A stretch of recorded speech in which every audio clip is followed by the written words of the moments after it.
Welcome to Selling Secrets, the show about action movies and spy films. Our mission is to look at the movies we love and go behind the scenes to find out what makes a successful Hollywood blockbuster. From interviews to movie reviews, marketing campaign analysis, and more, Selling Secrets is your home of spy films and action movies. Do you know what it takes to make a Hollywood blockbuster successful? Let's find out together on Selling Secrets. Hello and welcome to Selling Secrets. I'm your host, Josh Gay. Today, I've got a very special interview with a good friend of mine. It's Paul Turner, aka Pauly T, from Channel 31 and Aurora's The Real Thing, which is a TV show all about movies. I had a fantastic time talking with Paul. We go through action movies, spy films, James Bond, and just everything movies. I really hope you guys enjoy this episode as much as I did talking to Paul and recording it. So let's just get straight into the interview. Without further ado, here's my interview with Pauly T from The Real Thing.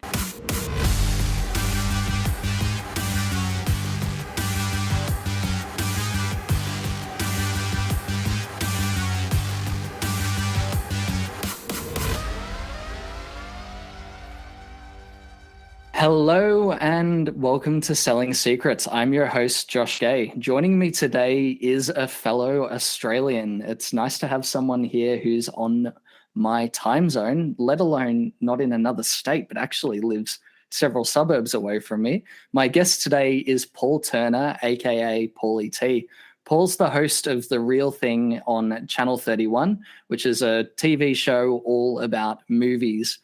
Paul, thank you very much for joining me. Thanks, mate. It's great to be here. Thanks for asking. I appreciate it. Oh, it's a pleasure to finally have you on. We've been chatting online for several years now, so it's nice to finally get to chat and record a conversation that we're having. We did in the end. We did. For those who don't know who you are, can you tell me who you are and what you do? Yeah. So you said my name, Pauly T. That's what they call me on TV. I host The Real Thing. It's a half-an-hour weekly TV show. It's on Channel 31 in Melbourne and Geelong, and it's also on Foxtel on the Aurora channel, so it goes national. I've been doing that since 2014. So yeah, no, it's been fun. Absolutely. It's a very popular show as well. I know I to a couple of people and said that I was, having a chat with you today and interviewing you, and they've gone, oh yeah, I've been watching him on Channel 31 for ages, and it's it's definitely a very popular show. So you said you started in 2014. What made you, decide to start your own TV show talking about movies? Well, before that, it was actually a radio show. So I started doing it as a radio show at my local station since in 2010. And yeah, I was doing that for a few years, and then I just thought my background was like I made like films and did like video production basically. So I thought, I want to kind of blend the mediums. I started doing like little videos for the station's website and the Facebook page, and then I was like, this is kind of getting me out there a bit more than radio, which was super fun. I loved it. It was a lot of fun. Did like 2 hours a week. Played a lot of great, like all the songs were like from movies. So that was a lot of fun. And yeah, so eventually kind of just morphed into a more video content. Like whenever I do an interview with someone, they give me like video. So that would go, and I'm like, I need a place to put this rather than like, YouTube or something, which was kind of happening as well. And I thought, hey, Channel 31's great. I actually worked on a show previously on Channel 31 in the mid-2000s. It was called Dream On. It was about like dream sleeping and what it means, like your dream analysis. Oh, wow. So that was a really interesting show. And then, so I've always been a fan of Channel 31. So I thought I'd try, and here we are. What is it now? Almost 8 years later. That's crazy. That's And Channel 31 has evolved over that time as well. What was your experience like getting it going with Channel 31? Obviously, you said, you decided to go the broadcast route. What was your main reasoning for going down that route, and what was the experience like? I just basically thought it would kind of open it up to more people to see it. So it was just basically, just kind of wanted to get it out there a bit more. There was a brief time of overlap when the show was on radio and TV at the same time, and it got a bit too much in the end, and I kind of picked TV, which was kind of a bit newer and fresher and a bit more exciting. And so that's as far as getting on the station, it was just a matter of doing a pilot, which kind of I used all that previous, like I put my Edgar Wright interview in there as like the main feature on the show. Did a few like Blu-ray and DVD reviews. So that was kind of how it all came together. And so it's a relatively, I'm not going to say easy process getting in with Channel 31, obviously them being a community station, but it obviously isn't just anyone can whack up a show. Were there any sort of major hurdles or challenges that you had to overcome in getting it greenlit to go to broadcast? Yeah, I'm trying to make it sound like it wasn't as easy as it was because, it wasn't like, hey, here's a show, put it on. It was there definitely was a vetting process, but from memory, it was pretty straightforward. Like, they needed I started off on Saturday. I'm on Wednesdays now. I started off on Saturday night, so I was up against the footy. So of course, Melbourne footy's like everything. So religion. But it was kind of also a good place to get it moving, kind of find the flow and figure it all out. And then we moved to, I don't remember now, I think it was Mondays, and now we're on Wednesdays. So Wednesdays is a really nice time. So I really like it. Yeah, absolutely. It's that sort of midweek period where everyone's, they're relaxing. It's not, you're not consumed by, being tired from the weekend or starting work. It's a nice little time slot there. Exactly. And you said, obviously, you're on Foxtel as well. What was the experience like getting it onto a national broadcaster, not just, a Victorian community channel?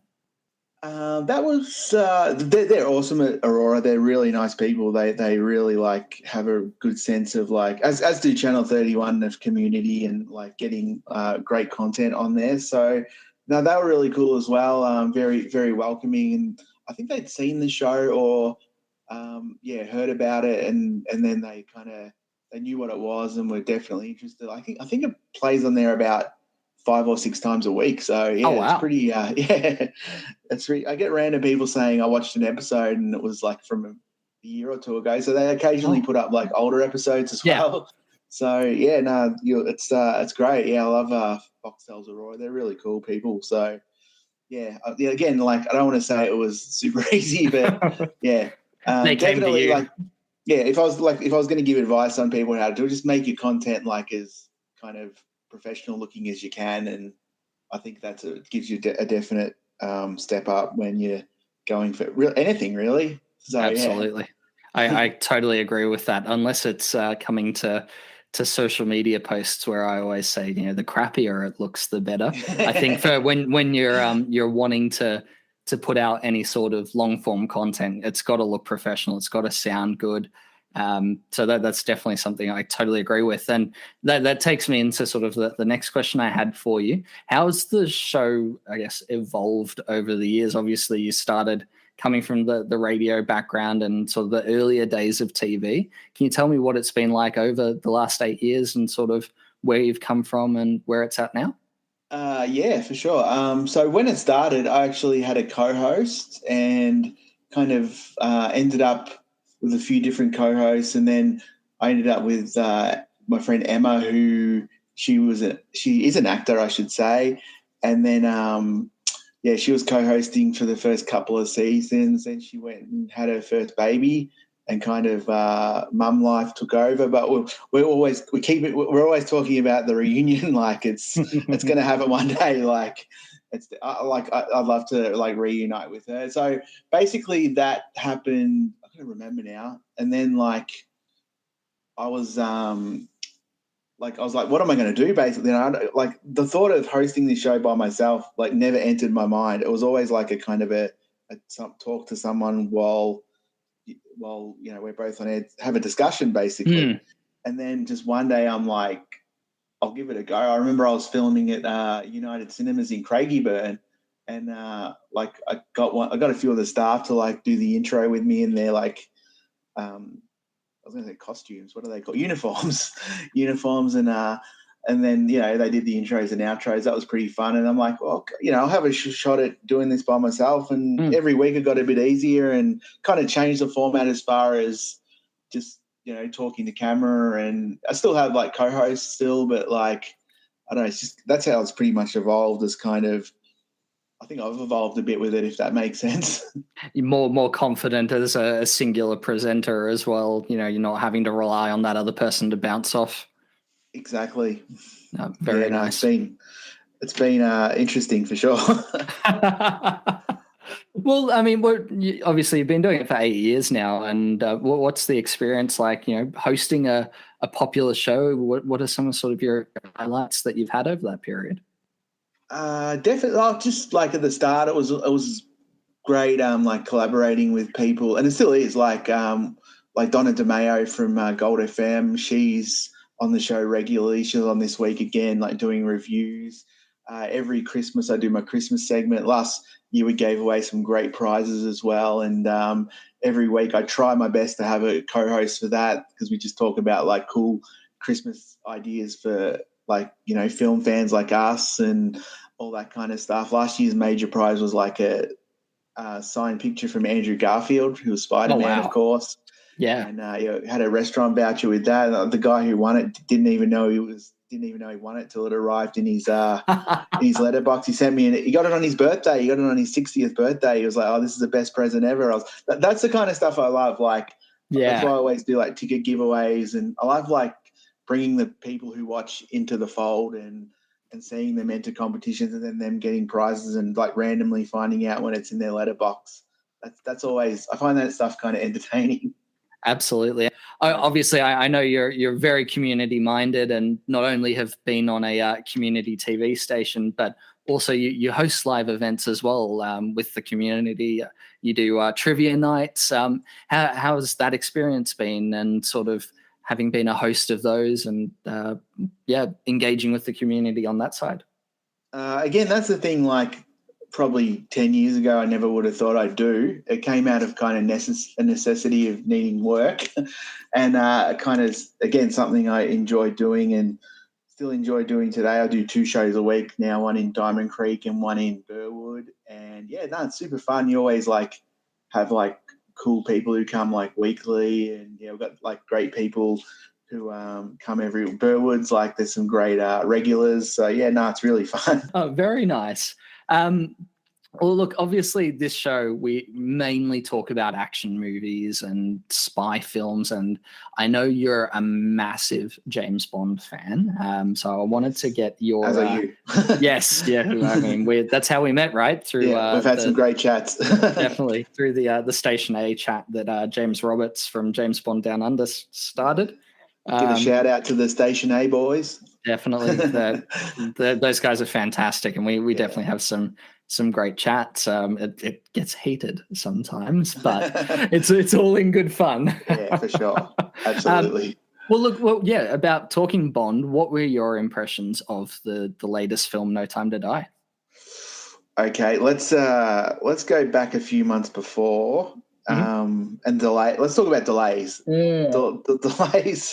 Delays were frustrating with this movie, to say the least, where it got to a point about, I hate to say this as a Bond fan, about 2 or 3 months before. I was pretty over this movie before I'd seen it.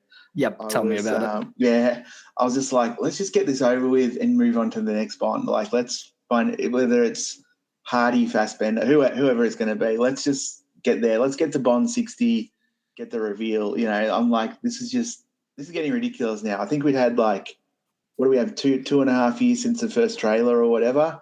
Yeah, and like, nearly more. I think it was. What was it? It was almost like 5. Was it 5 or 6 years from when Spectre was released to when we got it to the day in Australia? I think it was. Yeah, it would have been 6. I think. Like yeah. Definitely the longest between films, and then yes. So, and then of course, like Spider-Man was coming out, and I was getting more like it started. The Spider-Man hype started to overtake Bond. So yeah, I was getting pretty over it, and then you go to the movie, you walk into the cinemas, and all is forgiven pretty much as soon as you're there. Pretty much I was in. We probably won't do any spoil. Let's not do any spoilers. But we can. It's been out for long enough now. I think the spoiler ban's lifted. Oh, this isn't really even a spoiler. But as soon as James Bond drove on that mountain cliff, whatever it was, and We Have All the Time in the World kicked in, I was like, I'm in. This is it. Like I got goosebumps in that. You probably did as well. Like, yeah, I'm like, this is taking me back, like, to everything. And that's what I loved about that movie. It was just like a total nostalgia trip, and kind of gave us fans everything we wanted and needed without giving us fan service too much and shoving it down our throats. So yeah, that's kind of where I know, like, and you mentioned the guys in the Station A who are awesome. I know some of them have seen it like 20 plus times. Yeah. And, crazy amount of times. Yeah, more power to them for doing. I've actually still only watched it once. I kind of wanted to like let it kind of just sit there for a bit and be what it is in that one experience, and then I'm definitely going to go back and watch it times or whatever. But at the moment, it's just that movie that I watched. Probably definitely one of my favorite movies of last year, if not the. And yeah, what a culmination of everything to come together, like the previous movies, and just it was definitely a payoff, and it worked so well. Yeah, I was really impressed with it, actually. Absolutely. I totally agree with you. And I've seen it, I saw it 3 times in cinemas, and then I've seen it probably 2 or 3 times since it's been on home media now. So a couple more than you, but thoroughly enjoyed the film. And what do you think it is about the Bond franchise that you connect with, and why do you think it's been successful, or as successful as it has been over the past 60 years? Oh, that's a really good question. What have other people said? No, I'm just joking. I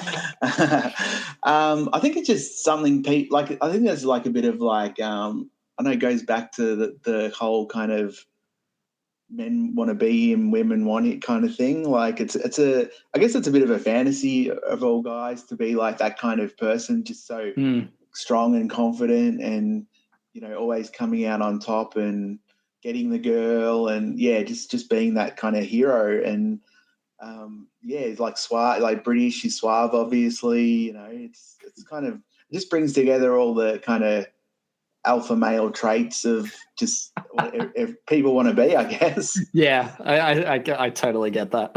I mean, I wouldn't try some of the Sean Connery stuff on these days, but man talk.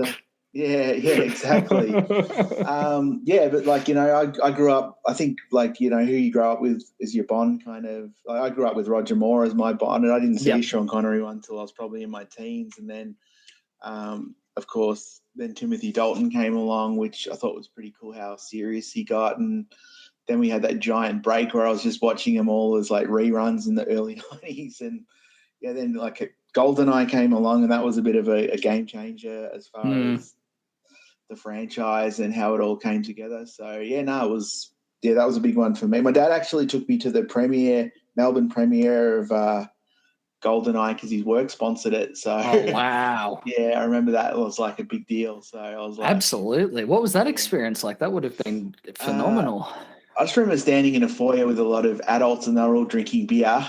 And they were pretty content to do that. And I was thinking, I just want to watch this movie. So I was in the city at like Hoyts, and I remember the first like kind of 5 minutes.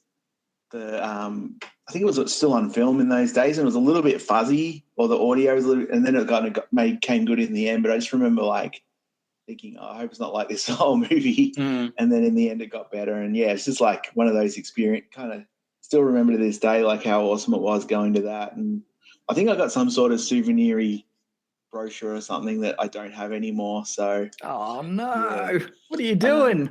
I actually worked on the Die Another Day premiere as well in Melbourne, so that was kind of cool. Yeah, did like camera on that with Pierce Brosnan and Rosamund Pike, Rick Yoon, and the director was there as well. I think one of the writers was there as well from memory. That was pretty cool. I was literally like standing, I don't know, not even 6 feet away from Pierce Brosnan, and I'm working and I'm like, I can't ask him for a picture or anything. It was just killer, man. As a Bond fan, you were just like, I just want to walk over to this guy and say, hey, you're the man. Yeah, absolutely. Well, that would have been probably... Oh, of course, yeah. You go up there and act all cool. That would have been probably, I'd say, the biggest Bond premiere we've had in Australia. No, tell me if I'm wrong in that sense. But there's been a few Daniel Craig ones in Sydney, but definitely in Melbourne, that would be the big one, I think. Yeah. Because I was going to say, I don't remember much in the way of the Craig ones being as pomp and circumstancy as Die Another Day, especially. Yeah, exactly. And I remember when I was packing up and Pierce went in to do his do his welcome to the movie speeches in the cinema. I remember seeing him walk out and he ran down these stairs like James Bond. I was like, oh my God, so cool. I can't believe I just saw that. Was he in a tuxedo? He had a really nice suit on, actually. I'm trying to think of the movie where he runs down. He runs really coolly. It was exactly like that. I'm like, I can't believe I got to see that happen for real. That would have been incredible. Well, are there any? I can't even talk today, man. I'm struggling so bad. That's all good. Are there any? Oh, for fuck's sake! I need a drink. Sorry. Are there any other franchises other than Bond, that you look to and you're a big fan? Obviously, you mentioned Spider-Man before, but is there anything else that you latch onto outside of the Bond?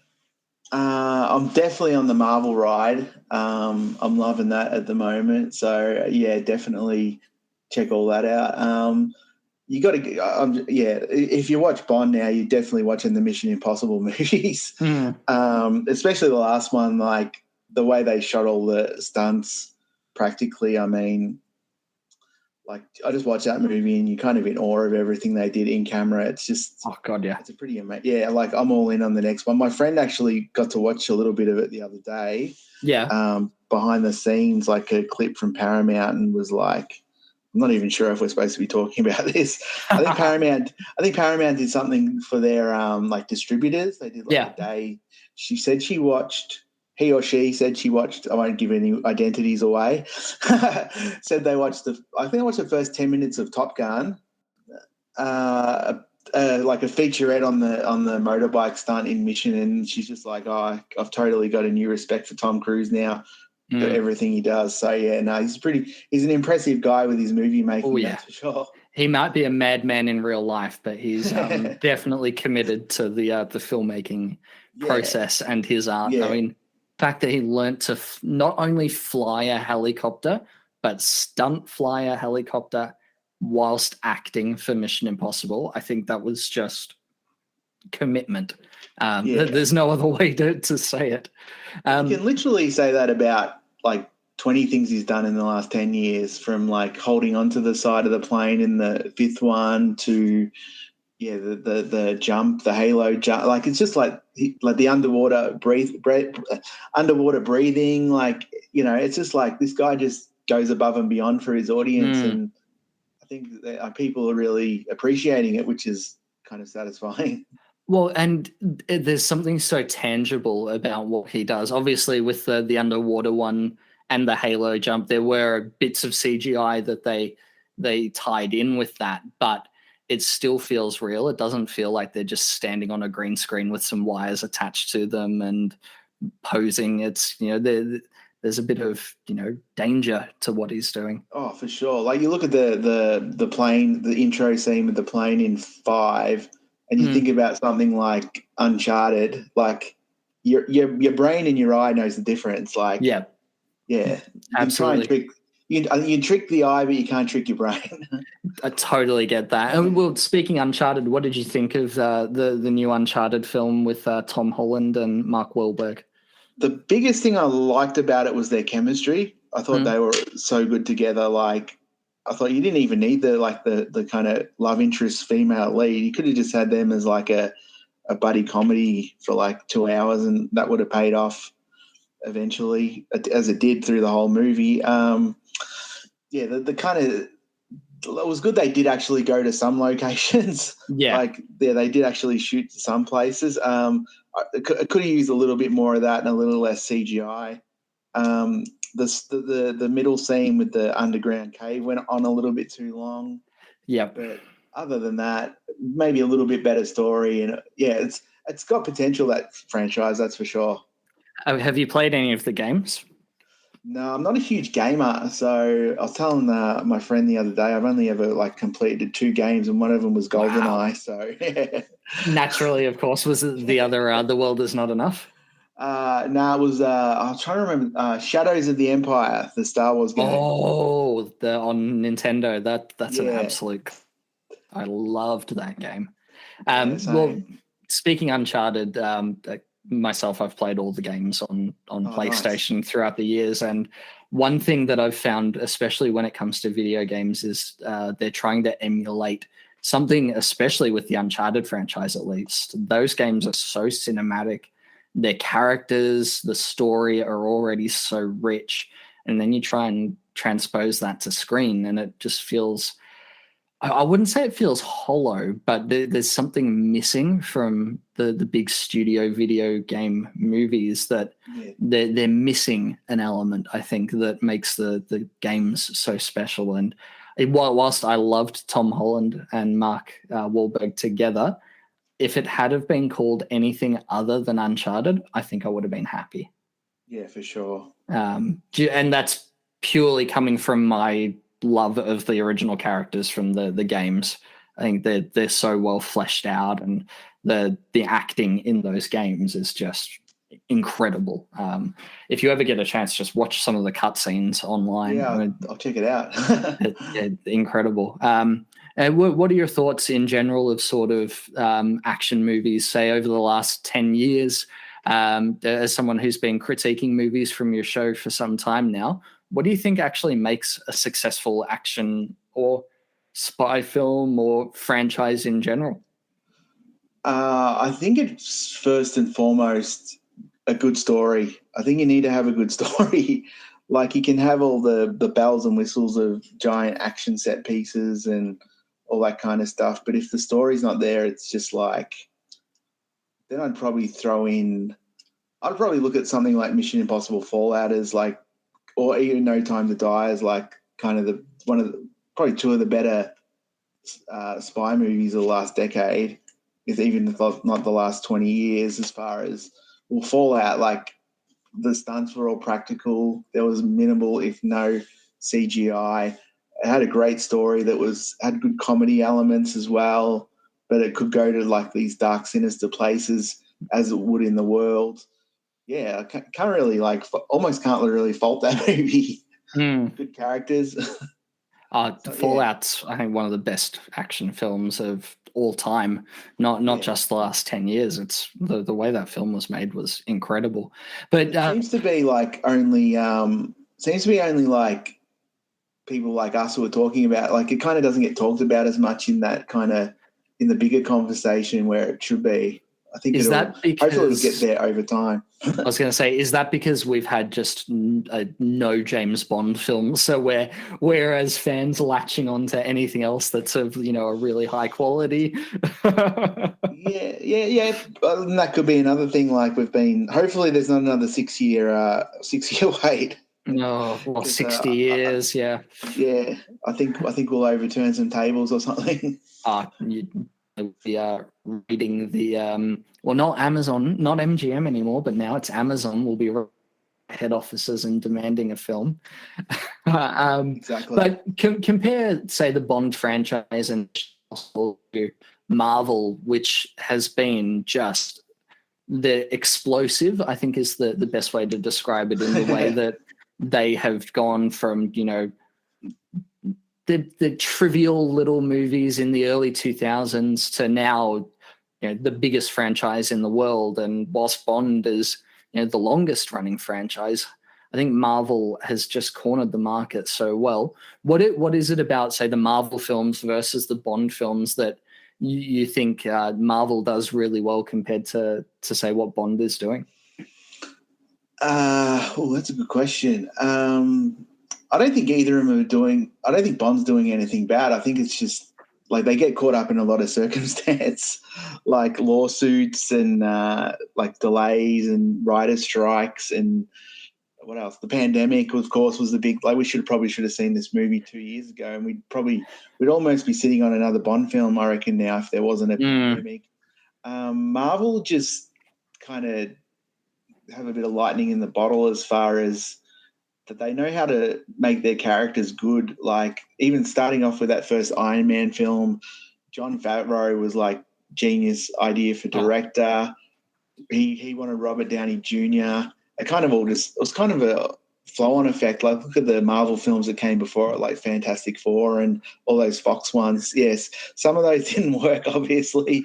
And it seems like Kevin Feige just had a plan. Like I was reading the other day that Sony was offered every Marvel character in the late 90s for like peanuts, and they said no one cares about him except for Spider-Man. It was like, oh, what are they doing? Yeah, prove them wrong in the end. Yeah, So So I think it's just good character. I think all the crossovers has really worked well for him as well. Like I remember, like maybe 2010 or 11, looking at like after I saw Captain America or Thor, thinking, and then heard the Avengers was coming out. I'm like, all 5 of them in a movie, like. No way they'll ever do that. And then you cut to 10 years later and it's like obviously they had a vision and pardon the pun with the superhero, but, it's obviously worked out for them and we're reaping the rewards as viewers. So it's a good thing. Absolutely. Do you think we've hit superhero saturation yet? Like there's been too much of a good thing, or do you think we're not there yet? I think every time I think that, we get a movie like The Batman that just kind of changes the game and goes, you thought you'd had enough? Well, look at this. This is the new thing, and you're just like, I'm back in again. I kind of compare superheroes to the Westerns from like the 30s right through to even like the early 70s. Like this is going to go on for a lot longer. Oh yeah. Let's just ride the wave and enjoy it. Plus, like Star Wars is back now and all this other stuff. So we've got it's a good time to be a fan, basically. Big time. I think personally the thing that makes the superhero films stand apart as well. You say that the cowboy movies, for instance, you can only do so much with the cowboy movies, but then you came to sort of the peak or towards the end and the tail end of cowboy movies, and you had Sergio Leone come out with Once Upon a Time in the West, which is one of the greatest cowboy movies of all time.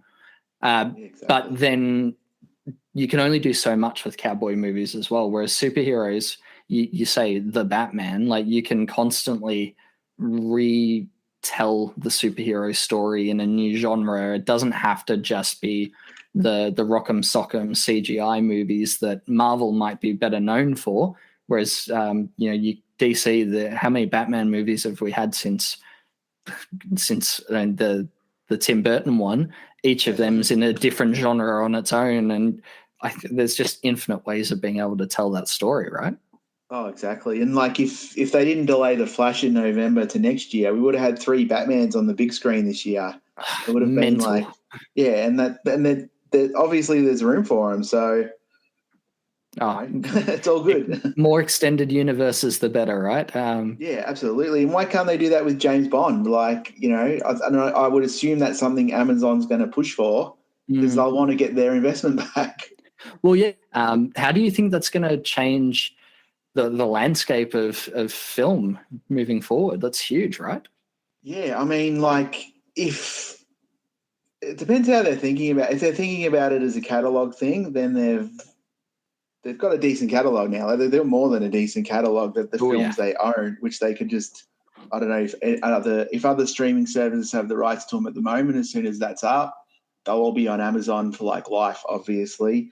If they're thinking like of doing sort of like the Star Wars model, like Disney Plus is doing with like extended series for that and for this and this one over here and that one, then I think there's definitely places to go with Bond as an example, and also there are other franchises, like it's content.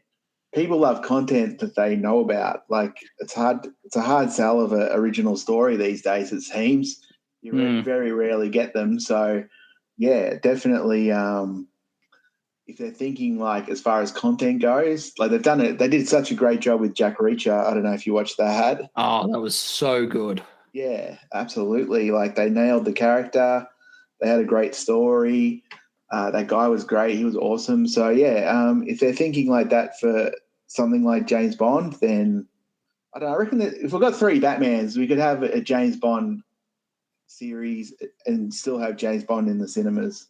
I reckon that'd be very cool. I mean, would you want to see, because obviously now Amazon has the rights to Jack Reacher. They've got the rights to the Tom Clancy franchise. So you've got Jack Ryan and John Clark. Would you want to see James Bond, come together with all the other Amazon properties in a big team up movie?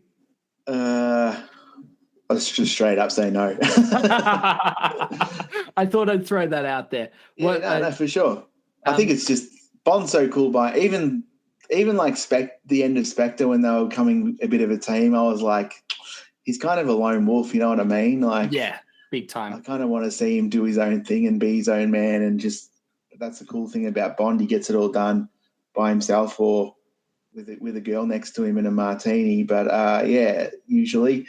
Yeah, so like I don't know, it'd be kind of cool if you walk past Ethan Hunt in a movie and just winked at him or something. That'd be kind of cool. But like, hey, I know what you do, etc. But yeah, as far as like a big team up, like Spider-Man, for example, nah, that's not for me. I don't think. Fair enough. There's so many ways they could take it, right? Like you could do a series that's more closely adapting each of the books, where one series, you compare it to say Jack Reacher, where that one it was an adaptation of Killing Floor. You could do that for all the Fleming books. Oh, for sure. And I would be very surprised if they haven't had that conversation. Like that would be, like get like a early 30s guy, some Harry Styles keeps popping into my head, but I hope it's not him. Oh no, please no. Yeah. What are you talking about? No, just an example of someone like that, not him, hopefully. That age bracket. That age bracket, that kind of popularity, who would go, hey, your cinema James Bond's still there, but this guy's going to be like your 60s novel James Bond, who's, and then like look at the possibility of like creatives you could get, like, Quentin Tarantino wanted to direct Casino Royale. You think he wouldn't jump at the chance to do an episode or 2? Well, he's now attached to. Have you seen the TV show Justified with Timothy Olyphant? Yeah, he's in on that. That's awesome. Yeah, so he's in on the reboot series of that. So I mean, if he's going to do something like that, I mean, imagine him doing a series for Bond, right? Yeah, exactly. And like he wanted to keep the movie as close to the book as possible. So I'm sure he was looking forward to that torture scene. Oh God, yeah. Let him run with it. But then you could also do like spin-off series. My mind's just sort of firing off now, but like you could do a Felix Leiter series. You could do maybe a Moneypenny series if you wanted to, or a Spectre series that more looks at the bad guys, and it all maybe ties into the cinematic one, but it doesn't have any bearing on the consequences of the cinema movies. I think that could be a cool way to take it as well. Yeah, exactly. Like I'd love a Michael Keaton style return from Pierce Brosnan as an older Bond. Oh yeah, kind of still save the day. Maybe he's been retired for a little while, and he's he's got to come back and like teach the young dogs some old tricks or something. You know what I mean? Like that'd be cool. That'd be really cool. Yeah, he's definitely still suave enough to do it. Oh God, yeah. I mean, almost you could do a bit of a Kingsman thing where he's the Colin Firth type character, where he's a bit older and he has to mentor a younger agent. Like that'd be very cool. Oh, absolutely. And like he's going to be Dr. Fate soon. That's exciting. he's definitely still got it. So why not? I reckon he's got better with age as an actor. Oh, yeah. I think just someone who's been so underrated, and everyone just goes, "Oh, he's Bond," but I think he'll be coming into his own very soon. So I'd love to see him get that opportunity, especially after they did him dirty after Die Another Day. I said to my friend the other day. Yeah, I was just saying to my friend, like, every time I see him, like, at a premiere, like, signing autographs, he's always signing Bond stuff. I'm looking forward to seeing him sign some Dr. Fate or Black Adam pictures. Like, I think that would be cool for him as well to go, hey, I'm not just Bond, you know what I mean? Like, yeah. Well, and that's the thing, right? Not a lot of young kids who will be watching the Black Adam movie where he's playing Dr. Fate. They probably haven't seen GoldenEye or any of those. Those are like their parents' Bond films. Like like young kids of this generation wouldn't think of him as Bond, right? So to be at that period now where we can look past it and look at him as a different character, that'd be so cool. He's done some great stuff since then as well. So it's like, it's only, as you said, he's only getting better. Like I was just thinking the other day, I can't believe it's 20 years since Die Another Day. His last movie's like so weird. That's bizarre. I was young back then as well. Like I was still in primary school when Die Another Day came out. Oh, wow.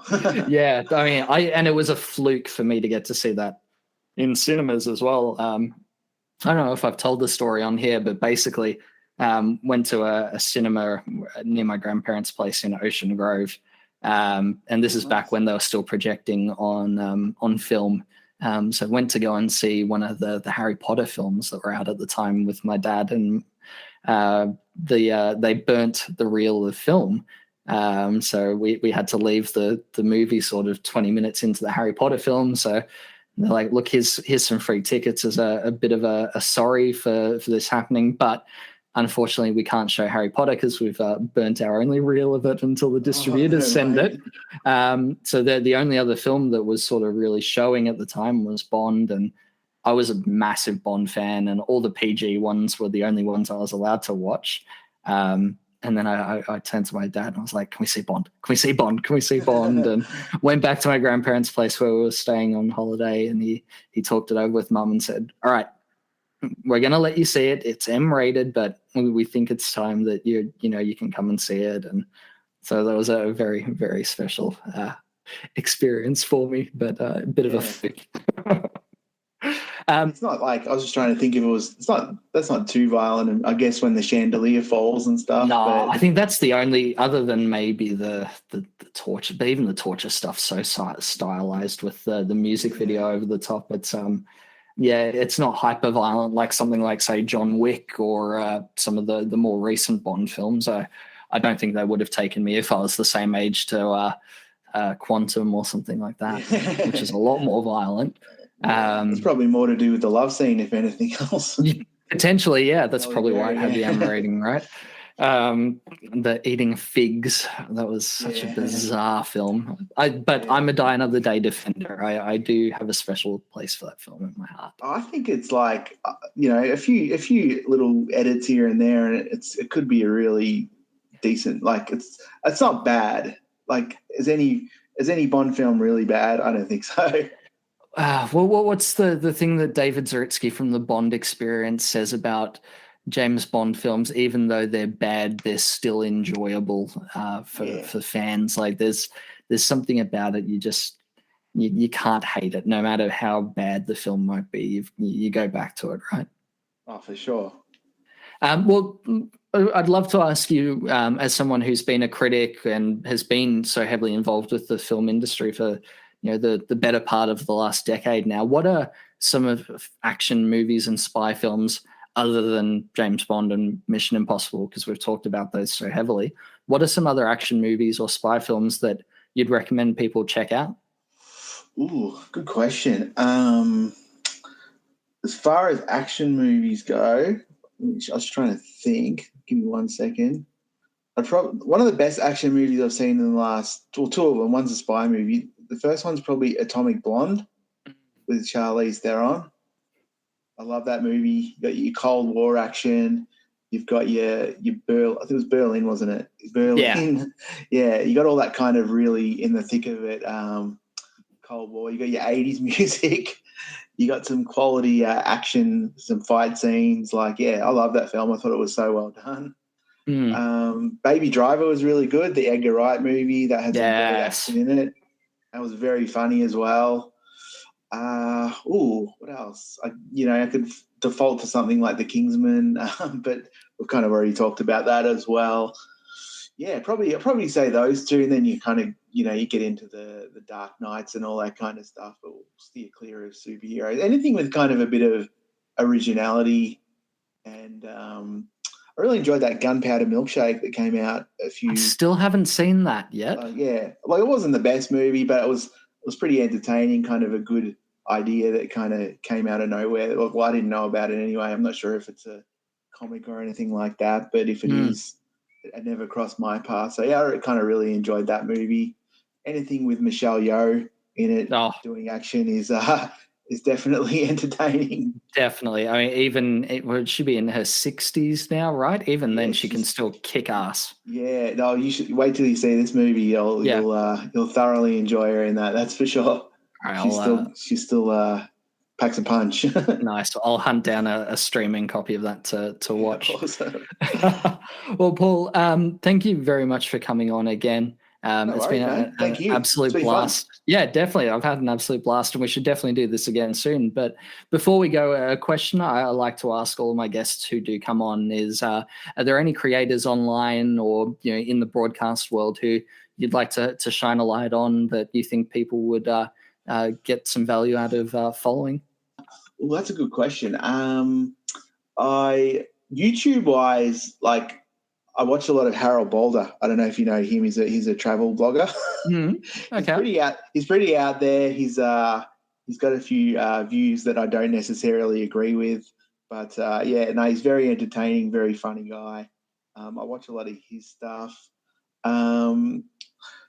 As far as Instagram and stuff, I watch, ironically, not a gamer, but I watch a lot of retro gamer girl. I think she's changed her name. She was on Instagram. She's in Brisbane. She has a lot of cool videos about gaming and does movies as well. She's pretty cool. All the guys in Station A who do stuff, we all follow each other, which is great. And, a new Bond fact or news doesn't go 5 minutes without hitting that that board, and we all find out about it. So definitely. It's all about. I think it's all about the community and just finding people who are like. I'm gonna remember someone I really like as soon as we stop talking. But of course, that's always the way, isn't it? But those are probably my answers. Oh, very nice. And I'll link to everyone down in the show notes as well. If you want to send me the link to that travel vlog, that sounds fantastic. I'll definitely check that out as well.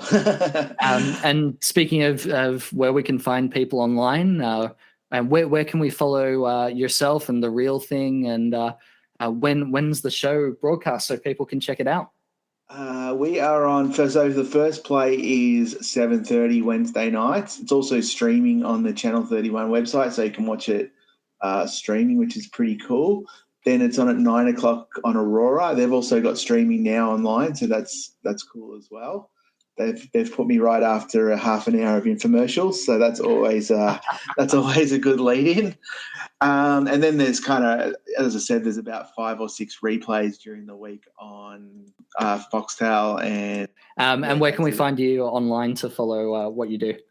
Online is at The Real Thing is the Instagram. It's Reel's got 2 E's like a movie reel. It's an awesome, hilarious pun. And so it's www.aurora.tv to watch the show on a Wednesday at 9, or it's ctvplus.org.au, or the Channel 31 website streams it as well. And I just got a Facebook page as well, The Real Thing. Instagram's where all the traffic is. We do more giveaways and all stuff on that. So nice. I definitely recommend jumping on the Instagram page. Definitely. And again, I'll link to that in the show notes so people can check it out. But Paul, I just want to say thank you very much for coming on the show again. I had an absolute blast talking all things movies and action movies with you. Definitely hope we can do this again soon. Absolutely, man. Let's do it in person. You're only a few suburbs away. Sounds cool. Absolutely. Maybe we do it at one of the trivia nights. We do a live recording. Oh, no, it's too rowdy there. You don't want to do that. I love it. Well, this has been the Selling Secrets podcast with my guest, Paul Turner, aka Pauly T, host of The Real Thing on Channel 31 and Foxtel's Aurora. I've been your host, Josh Gay. Thank you very much for listening.